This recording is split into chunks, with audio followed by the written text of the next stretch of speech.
모두가 궁금해하는 데이터의 모든 것을 알려드립니다. 데이터에 미쳐있는 사람들과 함께하는 데이터 이야기, 데이터올릭 지금 시작합니다. 와우! 와우. 네, 멤버 소개하면서 시작하도록 하겠습니다. 반짝이는 별님. 아니에요. 김 팀장님. 네, 데이터 분석으로 밥 먹고 사는 김 팀장입니다. 반갑습니다. 반갑습니다. 네, 저는 자동화 생각에 뇌가 기계로 바뀐 박 박사입니다. 반갑습니다. 반갑습니다. 데이터올릭은 여러 채널에서 들으실 수 있고 유튜브를 메인으로 하고 있습니다. 팟캐스트 쪽도 열심히 하고 있는 중인데 이제 방송이나 라이브 이런 거를 유튜브 위주로 하려고 노력하고 있는 중입니다. 페이스북 페이지, 인스타그램 계정, 트위터 계정도 운영하고 있습니다. 트위터 계정은 이벤트 홍보용으로 쓰고 있지 않은데 몇 가지 그냥 잡담을 하는 채널로 사용하고 있습니다. 데이터올릭은 여러분의 후원으로 만들고 있습니다. 카카오뱅크 계좌로 매월 정기 후원 해주시는 귀동양님, 눈나님, 운누나27님, 최순범님 감사합니다.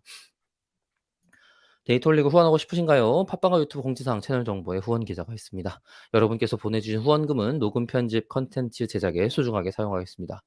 데이터올릭은 데이터 관련 분야의 다양한 소식을 전하는 팟캐스트입니다. 저희 방송에 광고를 넣거나 데이터 관련 교육을 의뢰하시려면 데이터올릭4@gmail.com으로 문의해주세요. 방송을 들어주시는 모든 분들께 감사드립니다.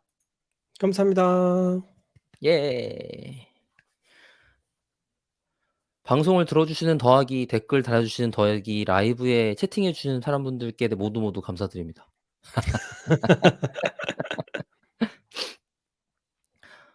네, 근황 시간입니다. 네. 이 방송에서만 얘기하겠지만 앞에 사실 녹음을 한바탕 해갖고 근황과 댓글 소개가 한바탕 끝나고 말았습니다. 그죠? 맞아요. 네, 저희가 한 그리고 편은 녹화를 하고 지금 한 편은 라이브를 하고 있습니다.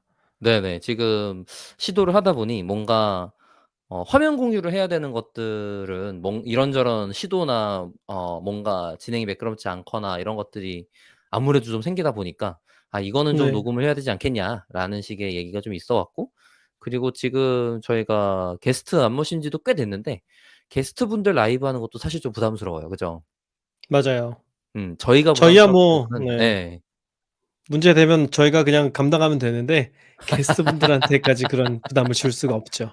맞아요. 그래 갖고 그렇게가 라이브가 좀 어려워서 저희가 지금 최대한 라이브 해 보려고 하지만 그런 것들은 고려해서 하고 있다라고 생각해 주시면 좋을 것 같습니다. 좋습니다. 벌써 4 분이나 됐어요. 감사합니다. 이게 와. 네. 우아래 저렇게 뭐라 그래야 돼? 기계적인 리액션. 아니에요. 진심이었어요. 진심에 우아합니다. 정말요? 네, 그럼요. 좋아요. 말씀드린 것처럼 사실 댓글이랑 근황할 게 별로 없어서 바로 시작해 보면 좋을 것 같은데, 어이구 반짝이 별님 후원 감사드립니다. 와, 예. 감사합니다. 예. 감사합니다. 라이브는 이런 게 돼요. 그럼요. 바로 사실 힘이 그냥 개별 됩니다. 에피소드 해도 되는데 라이브가 쪼금 더 하는 맛이 나는 느낌인 것 같아요. 음. 예. 그리고 그런 거 있잖아요. 눈앞에서 보일 때 현금 꺼내 주는 느낌? 그죠, 그죠. 나중에 야 보내 너 줄게랑 다르잖아요. 야 너 일로 와봐, 일로 와봐. 지갑에서 야 어 자 여기 있다, 여기 있다. 이런 느낌으로. 그렇죠. 네. 그리고 뭔가 그냥 후원은 비대면 느낌이 있어. 그러네요. 예. 그거 같죠. 예. 그러네요. 예. 그런 차이가 있지 않나라는 생각이 좀 드네요, 생각해 보니까. 그래 갖고 그런 것들을 생각을 해 봤을 때 지금 확실히 저희가 라이브로 할 때 이렇게 좀 신경 써 주시는 분들이 좀 있으신 것 같다라는 것 때문에 저희가 체감을 좀 많이 하고 있습니다. 그런 부분이 참 신기했던 것 같아요. 좋아요. 오늘은 더 이제 아까 말씀드린 것처럼 얘기 더 진행하지 말고 바로 콘텐츠 진행하면 좋을 것 같습니다. 네. 네. 오늘 콘텐츠는 박 박사가 준비했습니다. 와우. 와우.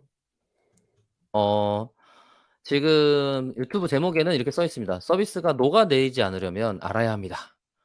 멜트라고 했는데, 이 멜트가 무엇인지라는 거에 대해서 간단하게 소개를 하는 콘텐츠로 준비를 했고요. 제가 왜 소개를 하려고 마음먹게 됐냐고 하면 결국에는 생성된 데이터의 일종이에요. 어떤 서비스를 운영할 필요한 데이터의 일종이어서 그게 어떤 종류의 것들이 있고 그리고 그게 사람들에게 어떻게 전달되고 있고 그리고 이걸 어떻게 써야 하는가 같은 것들을 공유를 하면 좋을 것 같아서 지금 컨텐츠로 준비를 해 보았고요. 사실 쪼끔 뭐라 그러면 좋을까? 고객 사이드 분석용 데이터가 아니기는 해요. 음.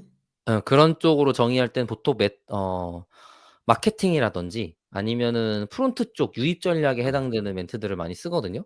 근데 거기는 제가 뭔가 그 설명을 드리기에는 쪼끔 부족한 부분이 없지 않아 있고 근데 이 멜트라고 부르는 애는 서비스 운영상 필요한 그러니까 운영이라는 거는 어 뭐라 그래야 돼?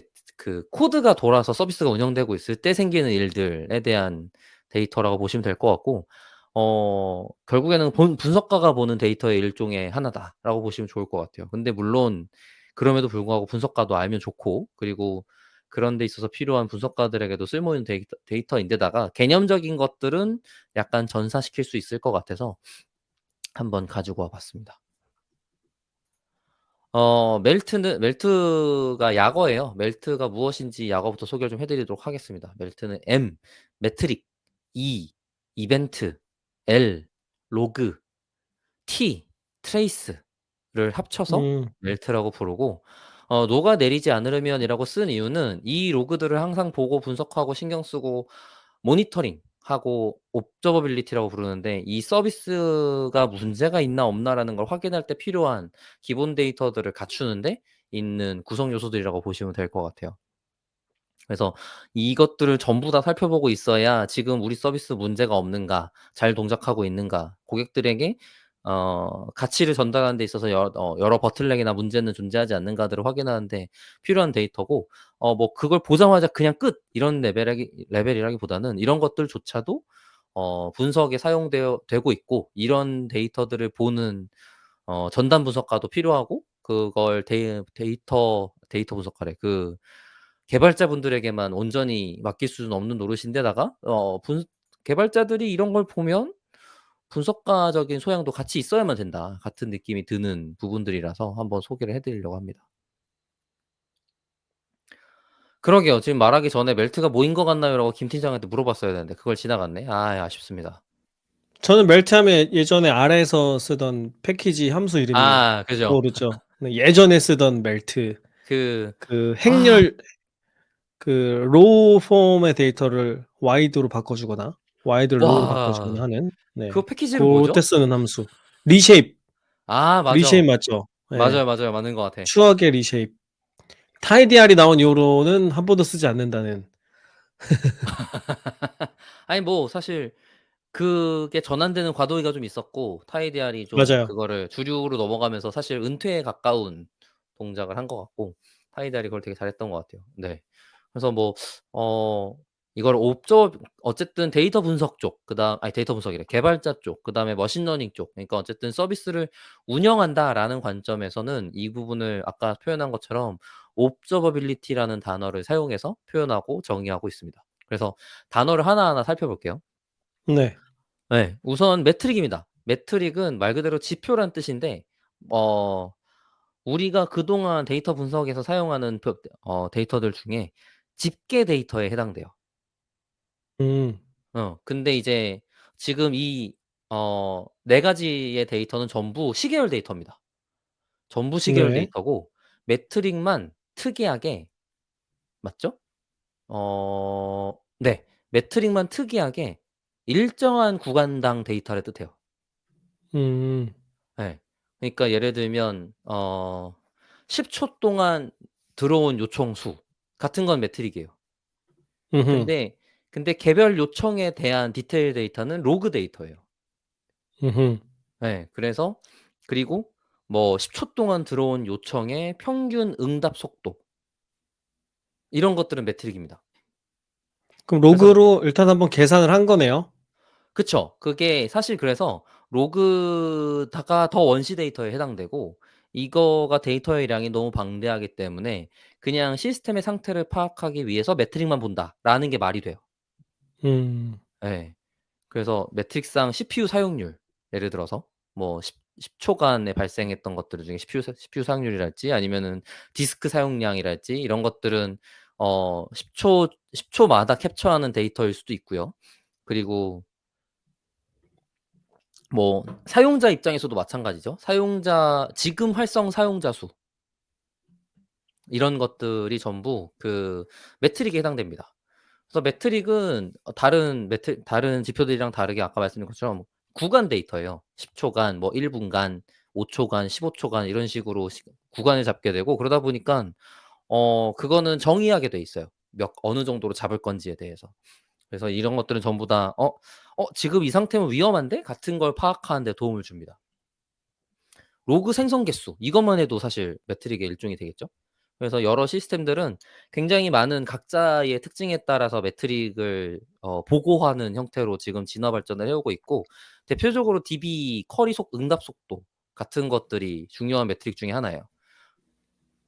DB 같은 경우는 자체적으로 슬로우 쿼리라고 부릅니다. 되게 시간이 오래 걸리는 쿼리들을 분석해 주는 걸 굉장히 중요한 기능으로 제공을 하고 있어요. 왜냐면 그게 결국엔 다 서비스 튜닝 이슈이기도 하고 이 사용자들이 느리게 떠나게 만든다거나 서비스가 느린 것들은 용납하기 어려우니까 라는 상태가 되는 거죠. 최근에 여러 개발 프로세스나 이제 서비스 제공할 때의 맥락에서는 서비스의 응답은 즉각적으로 이루어지는데 UI에서 사람이 받을 수 있는 정도의 속도로 조절한다라는 게 어 약간 개발 목표쯤 해당이 되고 음. 그거를 제공하지 못하면 아예 어 "요청이 전달됐습니다." 같은 식으로 비동기로 처리하는 식으로 발전해 왔어요. 시간이 오래 걸리는 것들이면. 예를 들어서 요청이 왔어. 그러면은 뭐 예를 들어 뭐가 있을까요? 트위터나 페이스북 같은 데 자기 데이터 다운로드 요청 같은 경우는 그 데이터를 만들어서 다운로드 받을 수 있게 집게 정리를 해 줘야 되잖아요. 그러니까 내가 내 데이터 받기 딱 누르면 얘가 뭐 해 주냐면 "완료되면 이메일로 알려드립니다."라고 해요. 음. 음. 근데 뭐 이 정도로 오래 걸리는 것들 하루이나 이틀이 걸릴 정도로 오래 걸리는 것들을 갖고서만 이렇게 하는 게 아니라 뭐 쪼금 있다가 되더라도 요청은 요청대로 받고 그거를 바로 즉각적으로 UI에 표시하거나 반영하는 게 아니라 쪼금 있다가 반영되거나 같은 식으로 처리를 하는 거죠. 그러다 보니깐 사실 사용자에게 어떤 서비스 그 자체의 응답 속도를 고속으로 만들어 주는 건 굉장히 중요해요. 근데 이제 그런 것들이 문제가 되는 지점들을 파악할 때 쓰는 게 역시 이런 매트릭이라고 보면 좋을 것 같습니다. 그리고 사실 MELT 중에 E는 이벤트인데 이벤트를 좀 뒤에 설명할게요. 쪼끔 좀 특수한 특징이 좀 있어요. 그러면은 L을 먼저 설명해야 되는데 L은 로그예요. 로그는 어 매트릭이랑은 다르게 반응형이라고 보면 좋을 것 같아요. 반응형이라는 게 여기서 반응형이라는 단어 쓰면 이상하구나. 즉각적이에요. 어떤 일이 발생하면 그 발생한 것에 대한 디테일 상세 데이터를 바로 기록에 남기게 되는데 대부분의 경우는 개발자가 디버깅을 하기 위한 추가 정보를 담고 있어요.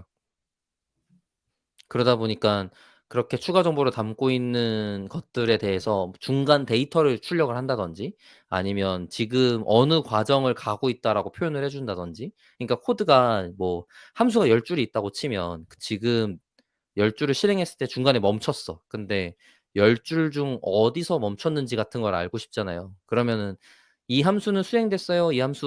완료됐어요." 이런 것들을 쓸 수도 있고 그다음에 어디다가 요청해 갖고 응답을 기다리고 있어요. 근데 응답이 안 오고 뭐 연결이 끊어졌어요라든지 응답이 왔는데 이상하게 왔어요라든지 이런 것들을 기록하게 돼요. 그런 것들을 로그라고 합니다. 이 로그는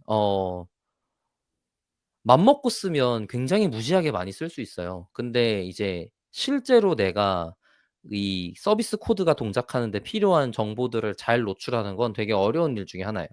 대표적으로 로그 같은 경우는 그 수준을 4 단계 정도로 보는데 인포, 디버그 그다음에 워닝, 에러 정도를 기본적으로 단계를 보고 있고 디버그라고 하면 생각보다 더 많은 정보를 그러니까 제가 뭔가 문제가 생겼을 때 그걸 알 수 있는 정도의 정보까지 출력한다라는 뜻이고 인포는 내가 무엇을 하는지까지를 전부 다 출력한다라는 뜻이고 그리고 워닝은 지금 서비스가 동작에 문제가 생길 정도는 아닌데, 그러니까 지나가서 처리가 될 수 있긴 할 텐데, 이거 이상하게 동작했어. 기대한 건 아닌 것 같아. 라는 걸 출력할 때 필요한 로그고요. 그 다음에 마지막에 에러. 실제로 에러가 나서 처리가 안 됐어. 고객한테 데이터가 나가지도 않았어. 예를 들면 뭐가 있을까요? 투두리스트 앱을 만들었는데 투두 더하기를 눌렀는데 에러가 났으면 투두리스트에 더하기 동작이 수행되지 않아서 고객이 보고 있는 화면에 그 추가했던 리스트가 생성되지 않는 거예요. 그건 서비스 자체가 안 되고 있는 거죠.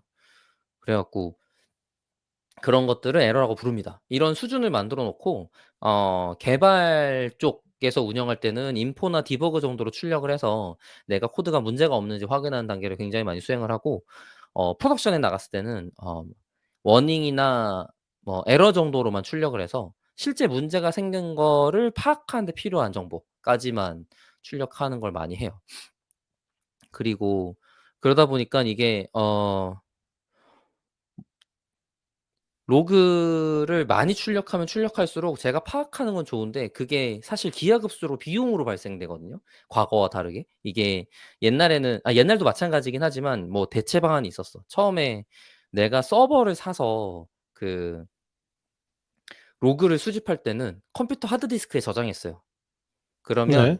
무슨 문제가 생기냐면 로그가 쌓여서 하드디스크가 다 차. 음. 그러면 에러가 그럼 생기는 거야. 어떻게 옛날 거 지우나요? 그쵸. 옛날 걸 지우는 음. 식으로 활동합니다. 장기현 님 감사합니다. 우와 열심히 설명해 보도록 감사합니다. 하겠습니다. 부담 100배. 부당 백배. 지금 잘못 말하면 안 돼. 약간 이런 느낌? 음. 그 하드디스크에 쌓이면 네. 네. 그래서 그거를 일정 기간을 기준으로 뒤에 걸 지우는 처리를 해 줬어요. 음. 일 주일만 하나씩 남기고. 미는 거죠. 예예. 그런 걸 이제 리텐션이라고 부르거든요.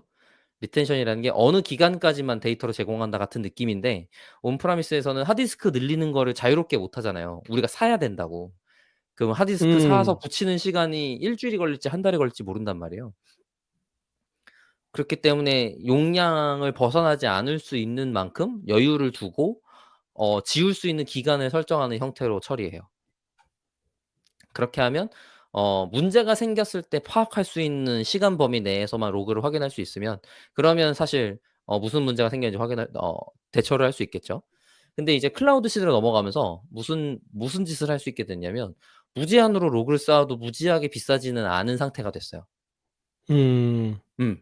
예를 들어서 지금 AWS에는 S3가 있고 뭐 뭐 GCP 건 내가 모르네. 그리고 애저에서는 뭐 블랍 스토리지라는 서비스들이 있는데 그쪽에다가 로그를 쌓는 게 지금 굉장히 많은 서비스들이 제공하고 있는 서비스 중에 일종이거든요. 그러니깐 어떤 상태를 관찰해서 그걸 로그를 쌓아서 사람들한테 그 로그를 보여주기라는 게 중요한 웹 서비스의 일종이 됐어요. 그래 갖고 로그를 무제한으로 쌓을 수 있는 상태가 됐는데 이제 에러 로그가 발생했을 때 뭔가 이 중복 처리 같은 걸 안 하고 계속 출력되게 만들면 쓸데없는 로그가 무지하게 쌓여서 돈이 많이 나간다거나 이런 문제가 생기죠. 음. 음. 네. 그래서 로그도 필요한 만큼 잘 쌓을 수 있어야 된다. 같은 상태가 있고 그런 것들을 처리하기 위한 방법들이 많이 있는 것 같다라는 생각이 드는 것 같습니다. 여기까지가 로그. 좋아요. 그다음에 이제 이벤트 할 거예요. 이벤트는 말 그대로 사건이요.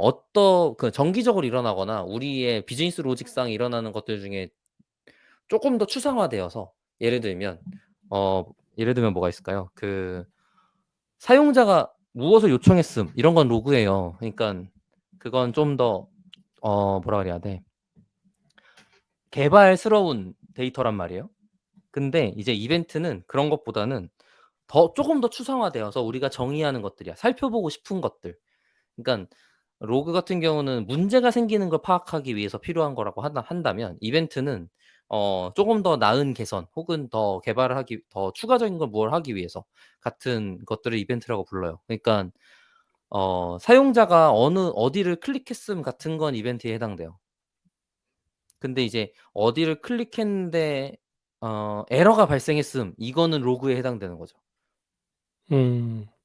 그래서 뭐 제가 느끼기에는 '이 두 개가 얼마나 차이가 있는데?'라는 고민을 하고 있기는 한데 여전히 잘 모르겠어 갖고 예 찾아본 설명들은 그렇게 하고 있긴 하더라고요. 이벤트는 쪼금 더 정의적이고 추상화되어 있는 개념들이고 로그는 개발 디버깅할 때 쓰는 거다. 쉬운 식으로 정의되어 있는데 제가 그래서 이거를 다른 비슷한 분들에게 물어봤어요. "이거 뭐가 다른 거냐?"라고 했더니 어떤 한 분이 주신 제안은 "이벤트는 스트럭처드 데이터고 로그는 언스트럭처드 데이터인 것 같다."라고 하시더라고요. 음. 왜 그러냐면 이벤트는 저희가 정의해서 수집하지 않으면 음. 수집할 방법이 없어요. 그러니깐 다 우리가 원하는 모양대로 출력되도록 수집하도록 정의해야만 되니깐 스트럭처드 데이터가 되기는 한단 말이에요. 그런데 로 세팅해 둔 대로만 쌓인다. 맞아요. 그러니까 스트럭처드 음. 데이터에 해당되는 것 같아.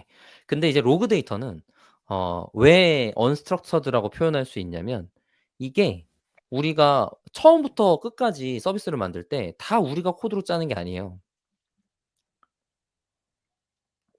뭐 DB는 저기 거 갖다 쓰고 웹 서버는 저희 거 갖다 쓰고 요거는 저희 거 갖다 쓰고 이러니까 물론 설정이야 해 주겠지만 그게 아닌 것들을 갖고 사용할 때 있어서 필요한 것들은 우리가 로그를 수집하는 데 필요한 출력들을 우리 맘대로 하지 못하거나 아니면은 걔가 하고 있는 걸 그냥 받아야 되거나 이런 일들이 생기거든요. 그러다 보니깐 로그 출력을 스트럭처드로 제한하고 싶은데 잘 안 될 때가 있어요. 음. 예. 그래서 그거를 언스트럭처드 데이터라고 표현하는 것 같아. 심지어 엔진엑스나 아파치 웹서버 이런 애들은 자체 웹 로그 양식이 있거든요. 음. 예. 자체 양식이 있어요. 그래서 로그 어널리틱스라고 부르는 애들은 그거를 파싱해서 쿼리해서 보여줄 수 있는 애들도 있는 상황이에요. 그러니깐 아파치 로그 쿼리를 파싱할 수 있음이 기능의 일종이야. 그러다 보니까 로그는 여러 로그가 섞여 있다고 가정하면 언스트럭처드 데이터처럼 보일 수 있어요. 그래 갖고 '아 이거 그렇게 정의하는 게 썩 와닿진 않지만 뭐 납득 가능하다.' 정도의 레벨이라는 생각이 들었습니다. 그리고 T는 과거에는 없었는데 요즘에 새로 생긴 장르예요. 트레이스라고 부릅니다. 그러니까 마이크로 서비스 아키텍처를 그 단어를 싫어하는 개발자분들도 많긴 하지만 요즘에는 점점 이제 자기 서비스만 갖고도 서비스를 하는 거 아니라 여러 외부 서비스를 응용을 같이 섞어서 쓴다든지 아니면 정말 작은 기능들 중에 트래픽이 특별하게 차이 나는 것들은 람다라든지 어떤 펑셔널 서비스 같은 애들을 쓴다든지 이런 일들이 있는데 인제 그럴 때는 저희가 요청을 처리할 때 고객의 요청을 처리할 때 서비스를 한 8 개를 거쳐서 응답을 준다든지 하는 일들이 생길 거예요. 그러면 그게 중간에 무슨 문제가 있었는지 뭐가 느렸던 건지 이런 걸 알기가 어렵게 됩니다. 과거에 3 티어 아키텍처일 때 그러니까 3 티어라는 건 웹 서버, 웹 애플리케이션, DB 요 3 단계로만 이루어져 있었던 웹 서비스를 운영하던 시절에서는 각각의 트레이스랄 게 없었어.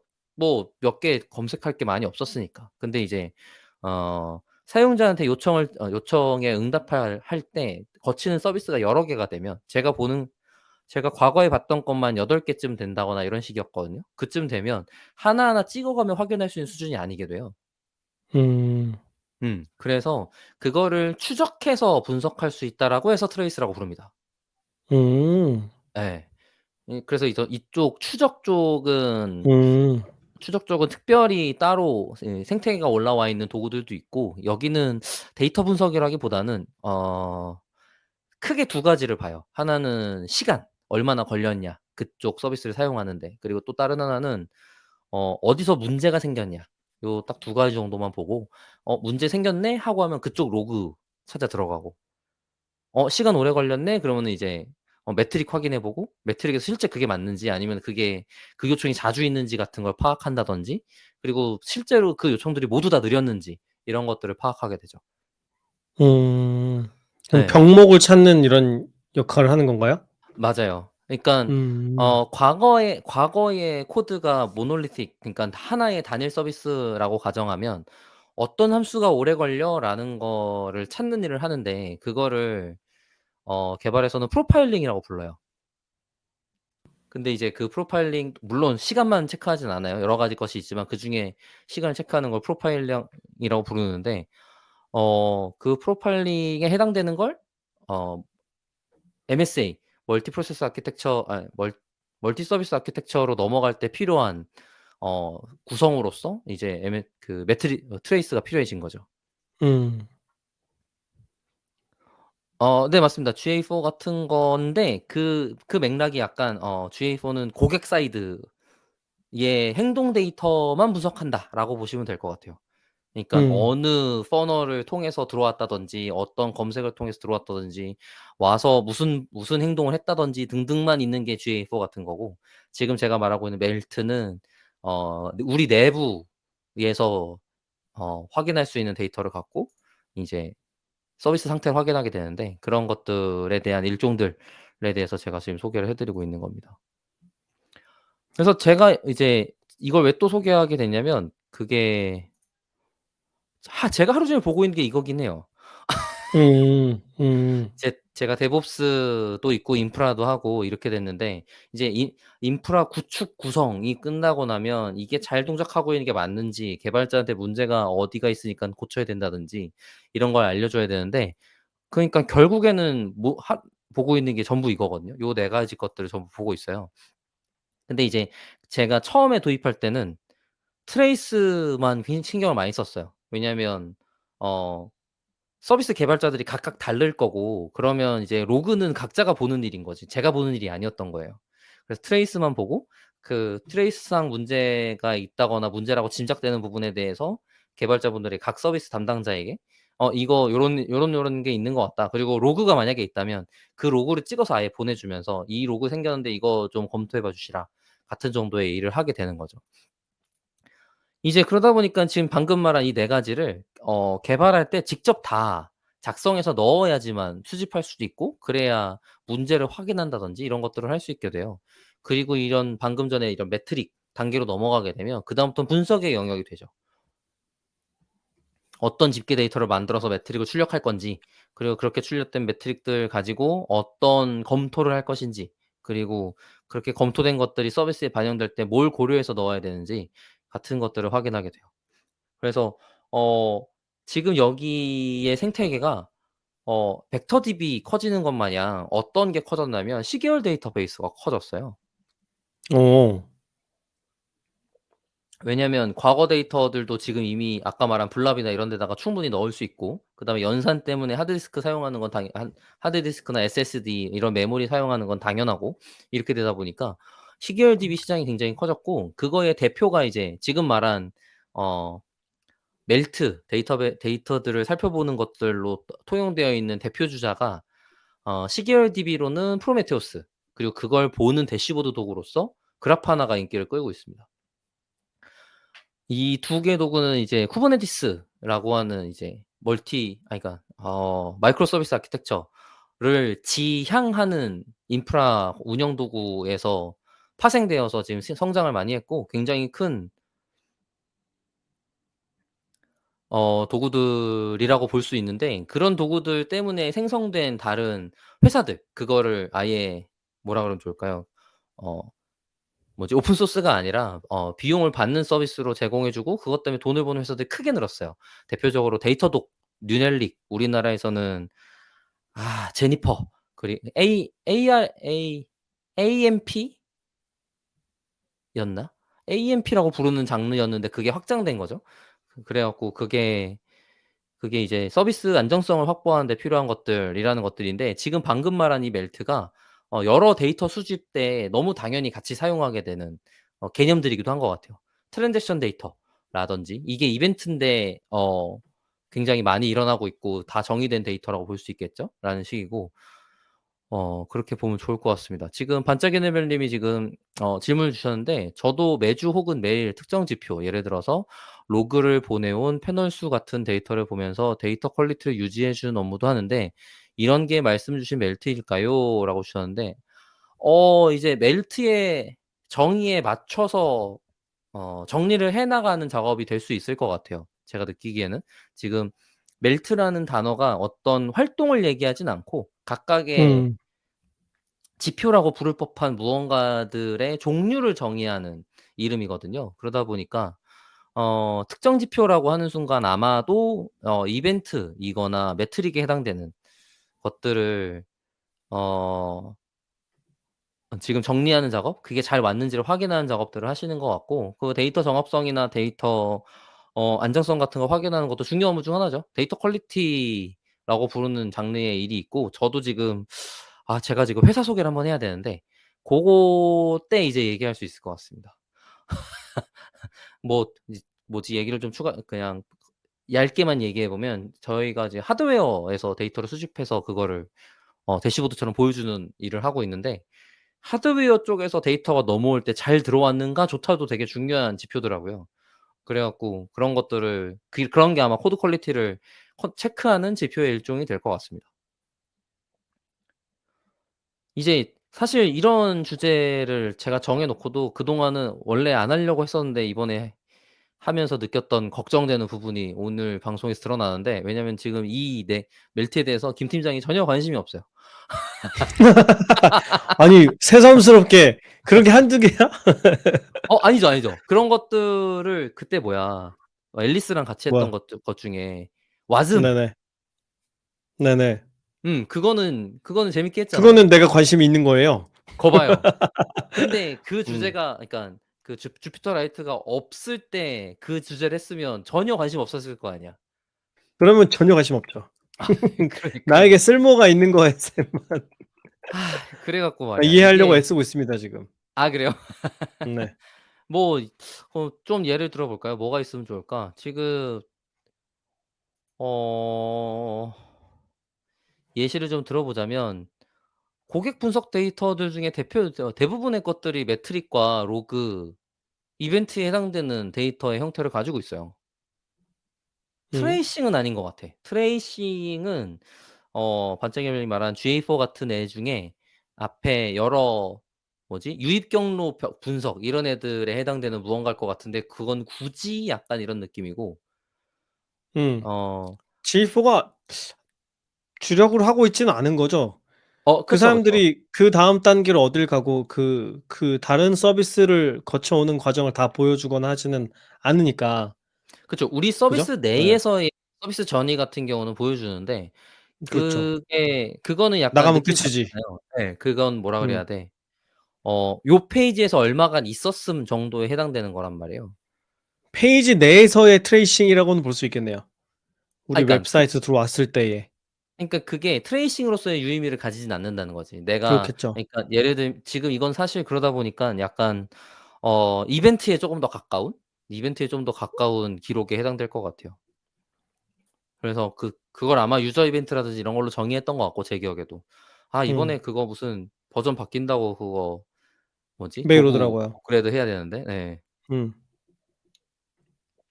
아무튼 그래서 지금 요런 맥락의 도구들 로그에 해당되는, 그리고 매트릭에 해당되는 것들을 정의하는 이름으로 멜트라는 단어를 사용하고, 아마 인프라를 다루시는 분이나 아니면 데이터 분석가보다는 개발자분이랑 얘기할 때 어 "멜트는 잘 확인하고 있냐?" 같은 멘트를 치면 "그게 뭔데요?" 같은 소리를 할 거예요. 어. 쪼금 빠른 용어 같긴 하더라고요, 제가 느끼기에도. 왜냐하면 트레이싱까지 어. 체크하는 개발자들이 많지 않고, 요즘에는 그렇게까지 서비스가 고도화되는 케이스가 있을 때쯤 한번 겪어 볼 만한 무언가다라는 생각은 드는 것 같습니다. 그래서 어 이런 것들을 굉장히 이 데이터들이 전부 다 약간 백엔드 지표에 해당돼요. 프론트엔드 지표라기보다는. 그러니까 사람들이 고객을 보는 쪽의 지표는 쪼금 더 GA4 같은 느낌이고, 백엔드 데이터 쪽에 해당되다 보니깐 이게 데이터 분석가들도 들어가서 볼 만한 데이터임에도 음. 불구하고 뭔가 개발자스럽기만 한 것처럼 보여서 쪼끔 '생태계가 좀 분리되어 있지 않나.' 같은 생각이 드는 음. 지점이더라고요. 그것 때문에 신기했어요. 그게 대시보드 구성도 그렇고 데이터 수집도 그렇고 시계열 DB에서 필요한 것도 그렇고, 그것 때문에 머신러닝을 통해서 이상치 탐지하는 것도 그렇고, 전부 다 지금 이런 데이터 과학자, 데이터 분석가, 데이터 엔지니어 이런 사람들이 할 만한 일이거든요. 음.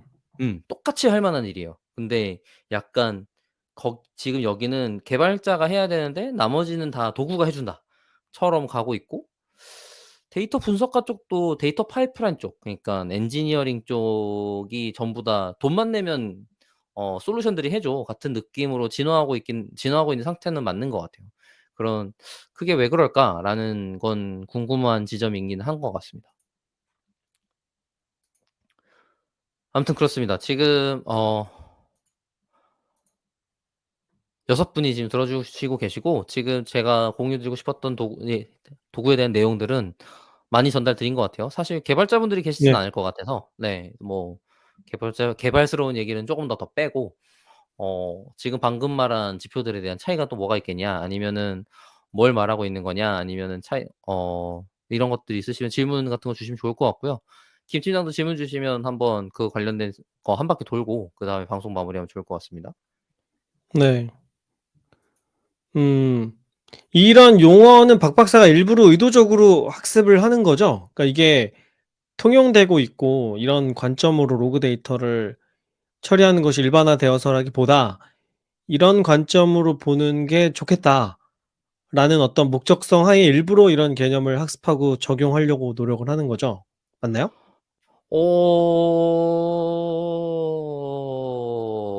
아니요? 뭐라 그래야 되지? 일부러, 그러니까 제가 이거를 개념을 일부러 학습하려고 노력한다라기보다는, 음. 제가 생기는 문제가 있어서 '이 문제를 다른 사람들은 어떻게 해결하지?'라는 걸 찾다가 알게 되는 거죠. 음. 네. 문제를 해결하는 방법론을 찾다가 '아 예. 이렇게도 볼 수 있구나. 이런 눈으로 볼 수 있구나.' 이런 관점을 아니, 얻게 되는 거군요. 그러니까 예를 들어서 저는 어 제가 '박사를 못 할 거다.'라고 생각하는 것 중에 하나인데, 저한테 어떤 문제가 박 발생하잖아요. 박사인데 박사가 안 된다고요? 무슨 말이에요? 그러니까 '사짜 박사로 남을 수밖에 없다. 진짜 박사 학위는 내가 안 어. 따겠구나.'라고 느끼게 되는 지점인데, 제가 어떤 문제를 겪잖아요, 예를 들어서. 그러면 그 문제는 굉장히 머리 좋은 사람이 진작에 다 해결해 놨을 가능성이 굉장히 높아요. 그러니깐 음. '어? 이거 내가 지금 이렇게 주먹구구식으로 하면 안 될 것 같은데?' 하고선 찾아보게 돼요. 어허. 네. 이거 내가 안 그래도 지금 이렇게 했다가는 지금이야 때워지지만, 이거 계속 이렇게 했다가는 내가 감당이 안 되겠는데? 다른 애들은 잘해 놓은 게 뭐가 있을까?'라는 걸 찾게 되거든요. 근데 이제 음음. 로그 수집에 생겼던 여러 가지 문제들이 있어요. 그리고 그거를 구분한다는 생각도 저한테는 없었단 말이에요. 근데 이제 이런 전문적인 서비스를 제공하는 애들이 자신들의 서비스를 판매하기 위해서 정보가인 블로그를 운영한다든지, 아니면 그게 여러 가지 도구를 사용하는 방법으로 정의함으로써 구분하는 용어들이 생기게 되는데, 이제 메트릭, 로그, 이벤트, 트레이스 같은 경우는 그 특성이 다르기 때문에 다른 도구랑 다른 방식을 통해서 수집을 해야 되고, 그걸 볼 때도 "이런 관점을 가지고 봐야 됩니다." 같은 글들이 있단 말이죠. 그리고 저는 실제로 아까 말했듯이 트레이스에 먼저 집중했어요. 다른 애들은 저한테 중요하지도 않았고, 제가 제 문제를 해결할 때 필요한 거는 트레이스 더하기 인풋 아웃풋 데이터였어. 근데 음. 되게 특이하게 트레이스 같은 경우는 인풋 아웃풋 데이터에 대해서는 중요하게 생각하지 않아요. 엄밀히 따지면 자기 영역이 아니야. 음음. 어느 서비스가 다른 서비스에 어디에게 요청했고, 그것 때문에 얼마나 걸렸고, 걔는 응답의 결과가 어떻다까지만 나와요. 음. 근데 저는 어느 서비스가 저 서비스에게 뭐라고 요청했고, 그리고 걔가 얼마나 걸렸고, 그래서 걔가 뭐라고 응답했다까지 다 필요하단 말이에요. 음음. 근데 그런 서비스가 없더라고. 그래서 그게 너무 이해가 안 됐어요. '왜 그러지?'라고 생각하고 뒤져 봤더니, 아 그걸 출력하기 위해서 필요한 리소스가 달랐던 거죠. 음. 지금 제가 원했던 건 트레이스, 그러니까 지금 제가 찾고 있었던 건 트레이스 더하기 로그였던 거야. 음음. 그러니깐 그 두 개가 분리돼 있었기 때문에 제가 그걸 한 번에 취급하는 애에 대해서는 몰랐던 거였고, 그러니깐 소위 드릴 다운해서 봤어야 되는 정보가였던 거예요. 음. 그러니깐 그거는 이제 제가 찾다 보니 알게 된 거죠. '아 이거 나 개념적으로 나눠 놨고, 그럼 나누게 된 이유는 이러이러했구나.'라는 것들을 알게 된 거지. 아까 말했듯이 나누게 된 이유는, 뭐 그냥 로그만 보면 '얘가 저기다가 요청했구나.'라는 게 눈으로 안 보여요. 근데 그 그거를 한두 개 연결하면은 그냥 그거를 억지로 로그 찾아가면서 보면 되는데 그렇게 연결된 거 8개거나 12개거나 23개면 그걸 어떻게 찾아보냐고. 그러니깐 그거를 연결된 것것만 까지만 보기라는 레이어로서 트레이스가 있는 거고 거기에 더 추가적으로 확인하기 위해서 들어가는 레이어로서 로그가 있는 거구나라는 걸 알게 된 거죠.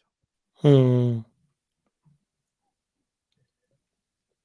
그래서 사실 이 멜트 같은 경우도 저한테는 메트릭, 로그, 트레이스만 있었어요 원래 또. 그래서 지금 제가 이벤트에 대한 개념이 잘 없는 거고 그걸 찾아보려고 그랬는데 이해가 아직 안 가는 거예요. 뭔가 고객향적인 데이터를 이벤트라고 부른다 같은 그냥 추상적인 정의만 좀 보이고 이거를 "그러면 로그랑 뭐가 다른데?"라고 했을 때 특별하게 정의를 잘 해 주는 부분이 안 보이더라고요. 그래 갖고 저는 아직도 이해 못 하고 있고 사실 저에게는 그래서 MLT만 있어요. 이벤트는 잘 모르겠어요 저는. 그런 상태에 있습니다. 뭐 심지어 지금 각각의 그 데이터들을 보는 방법을 그 분야 자체도 나눠서 용어를 정의하기도 해요. 옵저버빌리티라고 제가 아까 얘기했는데 옵저버빌리티랑 모니터링으로 구분해서 얘기하기도 해요. 그래서 그거를 '어 그런가? 굳이?' 약간 이런 느낌이긴 해 제 입장에서는. 그냥 문제가 생기는 거를 파악할 수 있는 무엇이면 됐지 같은 느낌으로 사용하고 있어 갖고 특별하게 다른 음음. 생각으로 갖고 있지는 않습니다. 아무튼 댓글에서는 특별히 다른 질문들은 없으셨던 것 같고 제가 더 말씀드려야 될 게 특별하게 보이진 않는데 트레이스 쪽을 특별히 더 파고 얘기하지는 않을 것 같아요. 왜냐면 여기에도 트레이스라는 개념 때문에 생기게 된 여러 가지 다른 일들이 있는데 왜냐면 추적하기 위해서는 그러면은 지금 이 요청 때문에 요거와 연결된 거야 이런 게 필요하잖아요. 근데 그런 걸 할 때 또 이제 대단하신 분들이 다 또 깔끔하게 정의를 해 놔 갖고 한꺼번에 쓸 수 있게 돼 있는데 그건 데이터 분석 입장에서 썩 필요한 내용은 아닌 것 같아서 그 정도까지는 아니어도 될 것 같습니다. 뭐 굳이 넣어 봐야 뭐 약간 트랜잭션 아이디 같은 애가 추가돼 있어요.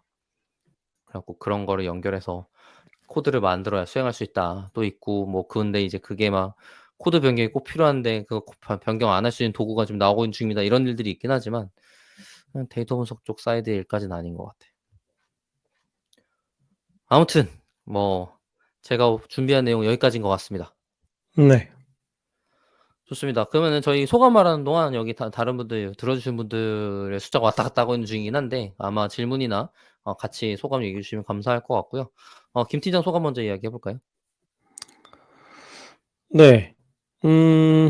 인제 이런 것을 제가 이해하기로는 이런 건 이제 프레임워크이라고 하잖아요. 그러니까 내가 하는 어떤 행위를 이제 구조화해서 보는 거죠. '내가 지금 뭐 하고 있는 거지.' 멜트도 그런 게 아닐까 하는 생각이 들었는데 그러니까 인제 서비스 운영 중에 생기는 데이터를 좀 로그들을 구조화해서 보는 그런 관점을 제공하는 것 같다는 생각이 들었어요. 그래서 이런 프레임워크가 있으면 인제 도움이 되잖아요. 내가 지금 뭘 하고 있고 이걸 지금 왜 하고 있는 거고 그다음에 어떻게 하고 있는지 전체의 그 절차의 흐름을 이해할 수 있게 되는 거죠. 그러면 우리가 하는 행위의 목적을 분명히 할 수 있는 거고 그러면은 이걸 더 효율화할 방법이나 전략을 구상해 보기 좋게 되는 것이죠. 예. 그래서 단순히 그냥 뭐 데이터잖아요. 모든 게 쌓이는 데이터인데 이거를 그냥 다 똑같은 것으로 취급하는 게 아니라 목적성을 부여해서 몇 개의 틀로 이렇게 구조화해 놓고 서비스를 더 잘 이해해 보려는 그런 시도가 아닐까 하는 생각이 들었어요.